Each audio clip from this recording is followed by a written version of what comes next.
Ideal Protein is a doctor-designed, coach-led ketogenic weight loss protocol that uses food as medicine to empower you to lose weight and live your healthiest life. And welcome back to the Livingston Parish News Weekly Show, a podcast brought to you by the Livingston Parish News. My name is McHugh David, publisher and editor of the news, and this is Group Therapy. It's a time when normally we sit down as a group here at the news and talk about what's going on in Livingston Parish. This week we're going to be splitting it up a little bit, and that is because the trial of Melanie Curtin, who was the third person in the Dennis and Cynthia Perkins saga, began today, and David Gray is up at the courthouse. So I'm sitting down with Rob DeArmond. We're just going to be talking about sports. We'll have an update from David tomorrow about the first day of the trial and that sort of thing. So, sir, please introduce yourself. That was a long intro on my part. Oh, it's all right. You already introduced me, but it's okay. This is Rob DeArmond. I'm the sports editor here at the Livingston Parish News. And we appreciate you taking the time this morning. Going to be wrapping up a couple of things real quick from fall sports. But first, the parish tournament is coming up next week. And the seating meeting was yesterday. You attended.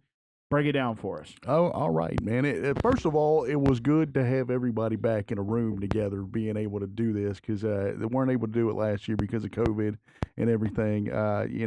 French Settlement will be hosting this year, and John Tuning, the principal there, when he made the announcement and everything, just talking to the coaches, he just made a point that this is not something that just kind of falls together. When they tell you have the tournament, when they say they give you a year, it takes sometimes a year to get that going. And he said, I think they realized when things were coming together that the way COVID was going, that it was going to be tough to do. So that was the reason that they didn't do a tournament last year. But just seeing everybody yesterday, and the cool thing is seeing these coaches interact in a situation that's not on the court, it's kind of laid back and you can sit down and they, kind of relaxed a little bit. That's a really cool thing to see. But we got we're going to have a tournament next week. So Walker got both of the number one seeds on the girls and boys sides. With the girls, they're got a lot of people back, and talked to Coach Arnold. They're 7-0 right now. And the good thing for him, he said we got people back and they're still young. They're going to be together here for a few years, but at the same time, I asked him about getting the number one seed, and he's kind of like, it really doesn't matter because we know we have to play good teams to get to where we want to be and win the championship. So he said seeding, I'm not too concerned with it. Also on the girls' side, I can run through the seeds. Holden was number 2 on the girls' side, with Albany number 3, Denham at 4. French Settlement 5, Springfield at 6, Doyle at 7, Live Oak at 8, and Marpaw at 9. With Holden, kind of same deal. They've got most of their team back. Was able to see them play earlier against Doyle a couple weeks ago, and they're Pam, Coach Forbes said they're kind of some days we look great, some days we look awful. But they looked against Doyle. They were able to get into a press and kind of, I guess turn Doyle around a little bit and kind of pull away in that game that I saw. So it's always fun. It's always fun seeing these teams go together. Another thing that that's going to be different. It's starting on Monday. Normally, I think it starts on Tuesday. So those 8-9 seed games in both the boys and girls tournaments will be on Monday. For the girls, that'll be Live Oak and Marpaw at 6 o'clock. And on the boys' side, like I said, Walker got the number one seed. It'll be Holden and Marpaw at 7:30 on Monday at French Settlement. Walker's your number one seed in the boys, and they did it without playing a game. When they did the seeding meeting, Walker had not played a game. Last night they played Catholic, which is they got a 1-point win over Catholic. Coach Giro said these early season games, they had that game against Catholic, and they're going to be in a tournament this week. He said they're going to find out really quickly how good they are. And they've got four starters back from last year, from a team that went to the state tournament. So, and they're going for 6 straight parish championships. So that'll a lot on the line this year at the parish tournament. So it's going to be interesting to see. It'll probably be rocking and lively. As you mentioned, it's at French Settlement. So that takes it takes a lot of prep. There's a lot that goes into it. So be on the lookout for those. Some of the basketball updates coming out over the rest of the week. And, of course, the parish tournament kicking off or tipping off. Excuse me. Let's get our idioms right Change here. your jargon. Yeah. Tipping off next Monday. And, of course, that leads into championship Saturday, correct? Right, that's correct. We'll have, let's see, the girls' championship game will be at 6 o'clock on Saturday. That'll be next Saturday with the boys at 7:30. And if we wanted to, French Settlement got the number 2 seed on the boys' side, followed by Live Oak. And then we've got, let's see, who we got here. Shoot, I forgot my numbers here, and I don't have a notebook. But anyhow, we've got Marpaw as the bottom seed at 9, Holden at 8, Albany at 7, Doyle at 6. I think that's Doyle at 6, and Springfield at 5. So I think that would put Denham at 4, I believe. Yep. If I'm reading it right, I'm reading it backwards here. So, so that's what we're looking at. And like I said, they'll start Monday with this deal, and it should be. Talking to Coach Bourgeois at French Settlement, he said maybe weren't expecting them a number 2 seed, but they get a number 2 seed. I went and watched them play against Covington last night. They get a 30-point win, and they didn't have everybody. But he said another thing for them is the depth which they were able to show last night. Hit 10 3-pointers. That hasn't changed from last year, but he said what's happened is some of these kids have kind of grown, kind of matured a little bit, and he said to where I can, you can trust them. You can put them in spots, and they're when they go in, put them in. They're doing exactly what they're supposed to do right now. So sure, and that's always good to see. Early season gelling. Yeah, trying to put it together. So moving backwards, I guess you can say, since we did not have a show last week due to the Thanksgiving holiday, we didn't get to talk about Denham wrapping up the season, their football season, against Ouachita Parish. Yes, at home. You were there.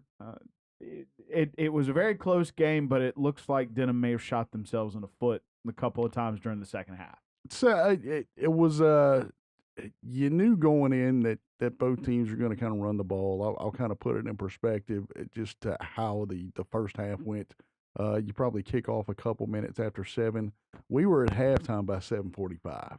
I thought that was pretty crazy. Yeah, I was following on Twitter. Just kind of looking at, I think if I remember right, each team had 3 possessions in the first half, which is not something, but they both put together, long drives there. And you've got a, really good game at halftime. You get past halftime and Denham is going in. I believe they were around the 5-yard line going in, fixing the score, and lose a fumble that's returned 95 yards for a touchdown. It's one of those plays where you kind of look back and that shifted momentum. Obviously, they wind up losing 2 more fumbles. And the last one was on the last drive.